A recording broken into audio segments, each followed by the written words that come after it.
Kebelaj mani fivra, kajing betip namta result kwa penmi apo ka Meghalaya Public Service Commission. Tementa kasngi penmi artalik result.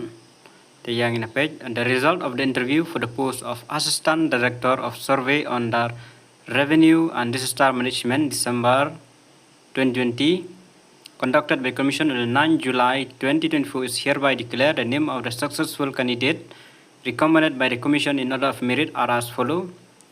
Shri Rangkodor David Nongdhar Khasi Jaintia. Number 2 Shri Silban N Marak po Garu category. Sakoi pat ka result. The result of the interview for the post of Junior Engineer Grade 1 Mechanical under PhD Department July 2019 conducted by the Commission on the 11 July 2024 is hereby declared. The name of the candidate are Shri Medon Lem Kalaj Langsti Khas Jaintia Bad Baar Shri Cecil Bad Gabil Momin Napo Garo category. Tangine artli hi ki result ki penmi Mynta kasni apo ka official website jong ka Mpsc Meghalaya Public Service Commission. Tangine ki jemptip kebelaj bon.